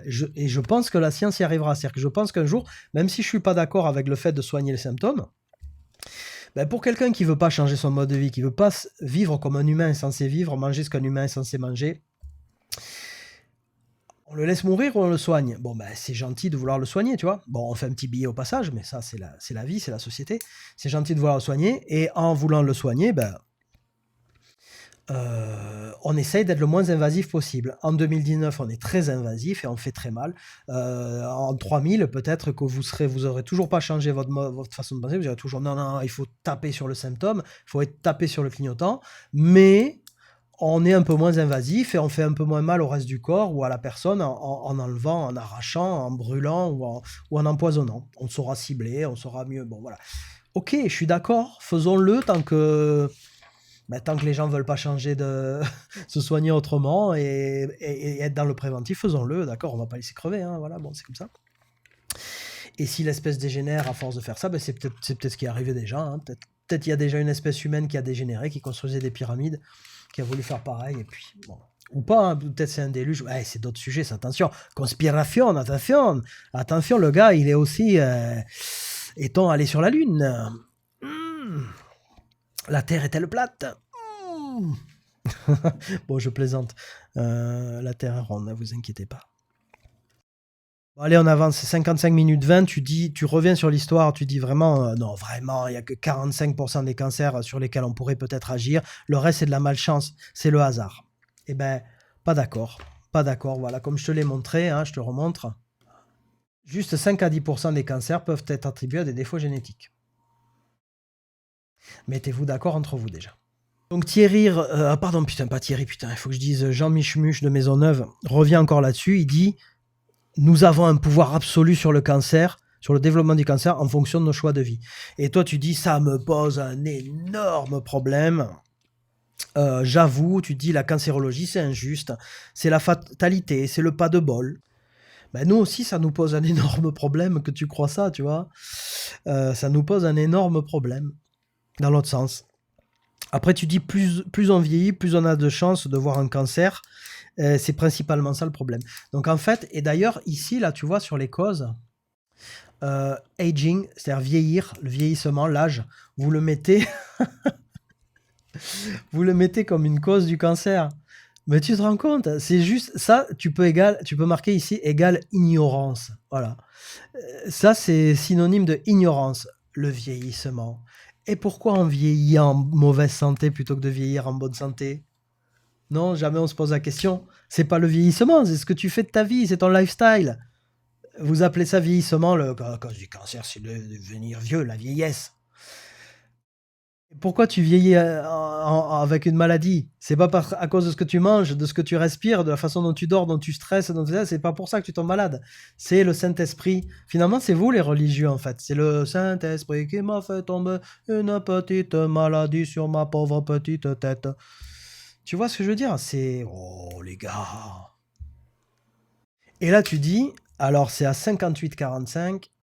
T'as vu, moi je play pas ta vidéo parce que c'est pour aller plus vite, hein. Donc, mais pour ceux qui veulent vérifier que je dis pas les conneries, à 58,45, tu dis c'est extrêmement culpabilisant. On peut pas dire ça à quelqu'un que c'est ta faute si tu as développé un cancer. Et en plus, scientifiquement, c'est faux, tu dis. Là où Jean Michmuch, il dit la responsabilité nous donne le pouvoir sur notre vie. Alors, pour vous, c'est culpabilisant, pour nous, c'est responsabilisant, c'est super. C'est super, et vous dites, ah ouais, mais c'est donner des illusions, c'est s'illusionner, c'est faire du charlatanisme et tout ça. Mais non, si tu as le pouvoir de ne pas développer un cancer, et alors de le reverser, alors pour l'instant, ce n'est prouvé scientifiquement, je te l'accorde. C'est une opinion de notre part et de la part de l'hygiénisme, de dire que tous les cancers fonctionnent comme ça. Sauf, on est prudent quand même, t'as vu? Sauf les 4 à 5, à 6, à 7, à 8, à 10%, si vous voulez, qui sont... On n'y peut rien parce que c'est trop tard, c'est génétiquement, la personne est née avec un trop gros défaut génétique dans la façon dont elle a été conçue et on n'y pourra rien changer avec l'alimentation, avec le mode de vie. D'accord? Donc, on est d'accord pour ça. On vous les accorde, ces 5 à 10%. On vous les accorde, mais pas 50%, hein, 5 à 10%. Tout le reste, c'est le mode de vie, de trucs que vous n'avez même pas encore pensé à étudier. Manger cru. Manger cru, c'est responsable de quelle mutation génétique? Tu veux pas? Vous pouvez pas le savoir. Tu vas me dire, ah, escroc. C'est responsable de rien du tout, manger cru, manger cuit. Ok. Tu peux pas le dire, il n'y a pas d'études scientifiques. Donc moi, je peux pas le dire. Moi, je te dis, c'est une opinion. Je te donne mon opinion. Si tu mangeais cru, tu trouverais une partie de tes 50% de cancer manquants. Je te le dis. C'est une opinion, je reconnais. J'ai pas de preuves. J'ai des témoignages, j'ai des gens qui décident de manger cru, qui vont beaucoup mieux, qui soignent les trucs. Ça t'intéresse pas, t'envoies pas des médecins à Tanglewood pour voir si c'est vrai. Bon, pourtant, il y a des centres de jeunes partout dans le monde. Enfin, il n'y en a pas assez, mais bon. Il y en aura de plus en plus, espérons-le. Donc, faites des études scientifiques sur le cuit et le cru, les mecs. Vous allez découvrir une partie de vos 50% de cancer manquants. Et il y aurait tellement d'autres choses à voir.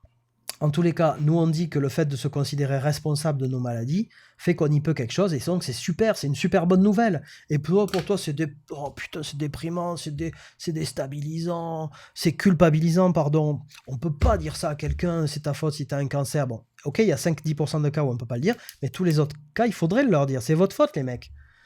Ça veut pas dire qu'il faut pas essayer de les soigner. Si la tumeur est développée à un point que le mec, il a 3 mois à vivre, c'est peut-être plus raisonnable de faire une chirurgie, mais après ça, dis-lui quand même de changer son mode de vie au gars. Explique-lui en quoi son mode de vie est responsable de cette première tumeur, et que s'il veut pas en développer une deuxième, il faudrait peut-être qu'il change son mode de vie, à condition que tu lui aies pas enlevé un organe, parce que c'est sûr, si tu lui as enlevé l'estomac, ou je sais pas qu'est-ce que tu lui as enlevé, le corps se soigne lui-même s'il a tous les organes. Le corps, c'est un tout. Donc, si tu commences à enlever un organe par-ci, un organe par-là, peut-être que le corps est plus capable de se soigner de lui-même, tu vois. Mais tant que vous n'avez pas charcuté le corps d'un être humain et qu'il a encore tous ses organes, peut-être qu'il est capable de renverser les choses si c'est pas trop tard. Mais le cancer, pour nous, c'est déjà la finalité de la finalité. Parce que pour nous, tu as déjà eu des maladies chroniques avant, tu as déjà eu des maladies répétitives et des maladies aiguës avant. Donc quand tu arrives au cancer, tu es censé t'être rendu compte depuis longtemps que tu faisais quelque chose qui n'allait pas dans ta vie. Donc c'est vrai, c'est dur de revenir à un corps sain quand tu as déjà des cancers développés dans ton corps. C'est vrai, c'est dur. C'est vrai. Donc c'est pas ta faute, scientifiquement c'est faux. Ça reste à prouver. Tu peux pas le dire, c'est ton opinion. C'est ton opinion, tu peux pas prouver que scientifiquement c'est faux. Quelqu'un qui fume, tu as prouvé que scientifiquement c'était parce qu'il a fumé. Quelqu'un qui boit de l'alcool qui va avoir un cancer du foie, tu as prouvé que scientifiquement c'était parce qu'il a bu l'alcool. Alors, t'es pas d'accord encore sur la bouffe et tout ça, sur tout un tas d'autres trucs, mais tu le sauras dans 20, 30 ou 40 ans, quand vous aurez fait suffisamment d'études pour le voir. Bon, après, tu parles de la mutation RET, 100% de chance d'avoir un cancer. Donc, tu nous parles, j'insiste pas là-dessus, tu nous parles des 5 à 10% de cas où on peut rien y faire. D'accord, on te les accorde. Alors, tu appelles ça NEM type 2B, RET, ce que tu veux. C'est votre métier et tu connais ça très bien et d'accord.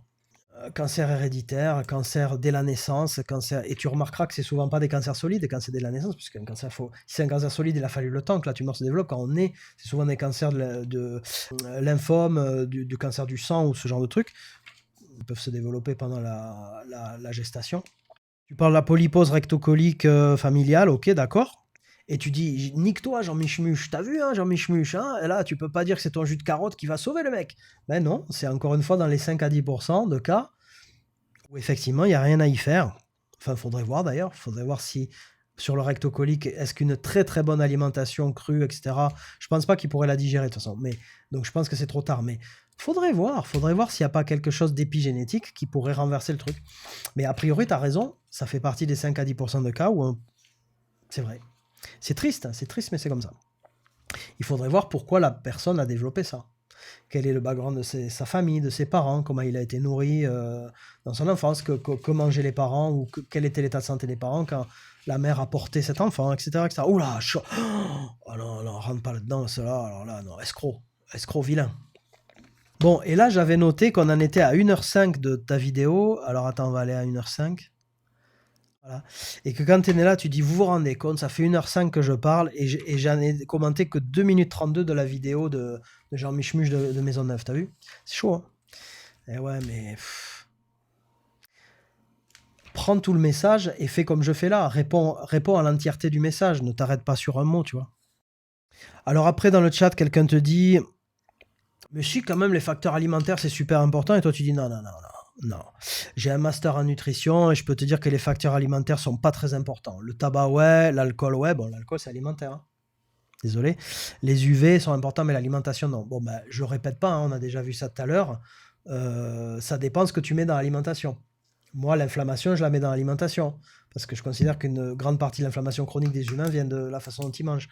Mais peut-être tu n'es pas d'accord avec ça, mais il faudrait voir. Va sur Nutrition Fact et regarde les effets sur l'inflammation alimentaire. Bon, je saute plein de trucs parce que la vidéo, déjà, ma réponse est trop longue, là, déjà. Donc, je vais sauter à 1h15. Et là, tu nous parles d'un truc vachement intéressant. Je t'en remercie, d'ailleurs. Les Hallmark of Cancer, je ne connaissais pas. Et là, c'est bien, vous faites votre métier, les gars. Vous faites de la recherche et vous allez voir comment fonctionne le cancer.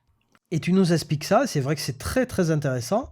Et ce que j'ai appris en écoutant, donc tu vois, je suis content de t'avoir écouté parce que j'ai appris que pour qu'une cellule devienne cancéreuse, il fallait qu'elle ait développé non pas 1, mais 6. Et aujourd'hui, comme tu nous l'expliques après, c'est plutôt 10 dans la nouvelle version des Hallmarks of Cancer. Donc 10 éléments qui font que la cellule mute de cellule saine à cellule cancéreuse. Et tout ce que tu nous expliques, si tu savais comme ça me parle, ça parle à la vision de l'hygiénisme que j'ai. Comme toujours avec la science. C'est-à-dire que la science, je jubile tout le temps parce que quand je lis des trucs scientifiques ou des découvertes, au lieu de m'éloigner de l'hygiénisme, je me dis putain, l'hygiénisme a raison depuis toujours sur toute la ligne, quoi. Et la science petit à petit amène les pierres à l'édifice. Et oui, il y en avait raison là-dessus, et puis là-dessus, et puis là-dessus, et puis là-dessus. Donc voilà, la cellule pour devenir cancéreuse doit passer par différents stades que tu nous expliques. Je ne vais pas tout répéter ici. Ceux que ça intéresse, regarde ta vidéo à partir de 1h15. Ou lisent l'anglais s'ils comprennent l'anglais. Ça serait bien d'ailleurs les Français que vous mettiez à comprendre l'anglais, ça peut être utile. Parce qu'en termes de nutrition et tout en français, on n'est pas bien. On est loin du compte pour trouver des infos valides. Il vaut mieux parler anglais, je vous le dis. Donc la cellule devient autosuffisante au niveau des facteurs de croissance. Allez vous renseigner sur les IGF-1 et quoi. Il y a plusieurs manières de devenir autosuffisante en facteurs de croissance. Bon, je ne vais pas tout répéter. Insensible aux antifacteurs de croissance. Elle devient capable de migrer, de se détacher des tissus et de se développer hors des tissus de base, enfin, etc., etc. Elle a un potentiel de réplication illimité. Elle s'auto-alimente en vaisseau sanguin et elle échappe à l'apoptose. Alors là, il faudrait voir. C'est peut-être pour ça que le jeûne existe. C'est peut-être parce qu'il y a une apoptose qui s'appelle l'autophagie. C'est pas la même chose, mais bon, ça y ressemble, qui serait capable, si vous jeûniez une fois que vous avez un cancer, que la tumeur se fasse détruire par l'autophagie, si vous jeûnez suffisamment longtemps. À voir, c'est une opinion d'hygiéniste. Mais il y en a qui le tentent et qui ont des résultats. Faites des études. Alors, en tout cas, j'ai appris que la cellule, pour devenir cancéreuse, moi, je pensais pas, tu vois. Je pensais qu'il y avait plusieurs cas, mais je pensais pas qu'elle devait passer par toutes ces étapes. Et donc, aujourd'hui, il y en aurait 10. C'est où la version, voilà, Next Generation. Donc, c'était 6, mais maintenant, c'est devenu 10. Et d'ailleurs, dans les 10, qu'est-ce qu'on trouve qui n'y était pas dans les 6? Ah ouais, là, tu te moques un peu de Jean Michmuch en disant, vous avez vu comme c'est compliqué, hein, la nutrition et tout, c'est pas le cancer, c'est pas une question de boire ton jus de tomate et ça va aller mieux, hein. Sauf si le jus de tomate a un effet, à condition de le mélanger avec un tiers de carotte et un tiers de basique, peut-être que ce cocktail magique aurait un effet sur l'épigénétique. On va savoir. Bref, je rigole et à moitié. Ici, aussi s'ajoutent 4 autres. Et parmi les 4 nouvelles, on trouve la promotion de l'inflammation. Une cellule cancéreuse, ou en tout cas une cellule qui mute, se sent très bien dans l'inflammation. Et l'inflammation promeut le fait que la cellule mute. Allez vous renseigner sur tout ce qui, dans la nutrition, à commencer par la cuisson, est générateur d'inflammation dans le corps humain. Merci. Bref, je répète pas tout ça, tu nous en as déjà parlé, mais putain, faites les liens, les mecs. Faites les liens entre vos propres études et ce que vous découvrez. C'est ça qui m'hallucine, quoi. Vous faites pas les liens. Vous découvrez des trucs. Non, ah ouais, putain, inflammation, allez voir tout ce qui crée l'inflammation, faites les liens, mettez les signes plus. Alors voilà, tu nous dis c'est la base, les mecs, c'est la base. Si vous voulez comprendre comment se développe un cancer, ben c'est bien, mais vous comprenez comment il se développe, mais vous comprenez pas ce qui le fait se développer. Donc bon, c'est... Alors là, tu bois un petit coup de Coca-Cola quand même, hein. Attention, facteur à risque quand même, hein, les sodas. Et tu nous fais un aveu à 1,34. Voilà, on a bien avancé parce que pendant tout ce temps, tu nous parles des hallmarks of cancer. Et c'est bien d'ailleurs, c'était super, je te remercie. Donc à 1,34, tu nous fais un aveu. Si on ne fait pas de chirurgie sur un cancer, vu que c'est ça qui est curatif, dans votre point de vue, allopathique, oncologique, et ben si on ne peut pas faire de chirurgie, c'est pas bon signe. C'est pas bon signe, c'est souvent qu'un cancer n'est pas traitable. Dans les commentaires, je t'ai dit quel aveu. Merci de nous dire ça, quel aveu. Donc quand tu proposes à quelqu'un de la chimio, des rayons et que tu proposes pas de chirurgie, en gros, tu lui dis on ne sait pas vous traiter, gars. Donc vous tentez un truc, on va tenter un truc, on va bombarder tout. Vas-y, balance les bombes à neutrons, là, gars. Puis survivra qui survivra. Voyons si survivra, on va essayer. Lui dis pas, hein. Lui dis pas que l'infirmière, quand elle manipule la chimio, elle met des gants parce que si ça touche la peau, c'est tellement corrosif, une chimio, que ça risque de la brûler. Et ouais, il vaut mieux mettre des gants, les gars. On va lui mettre dans les veines, direct. Ouais, on va lui mettre dans les veines. Bon, survivra qui pourra. Oh, le corps humain intelligent, le corps humain, comme disent les hygiénistes, en fait, ils ont pas tout à fait tort. Le corps se soigne tout seul, il soignera tout seul, il reconnaîtra les siens, hein. Tu sais, c'est à l'époque des cathares, brûlez-les tous, Dieu reconnaîtra les siens. Vous faites un peu pareil, quoi, les gars. Bon, et après, donc, tu dis, en te moquant de... Tiens, j'aime bien ça. Ouais. Putain, deux zététiciens. Ouh. Tu dis, en te moquant de Maisonneuve, bas les couilles, frère. Bas les couilles de la chirurgie. Tu dis ça comme ça. Si tu veux, si en faisant ta chirurgie, tu nous arraches le foie avec, un petit peu bas les couilles, ouais. Un petit peu, on n'a pas trop envie de se faire arracher le foie, tu vois.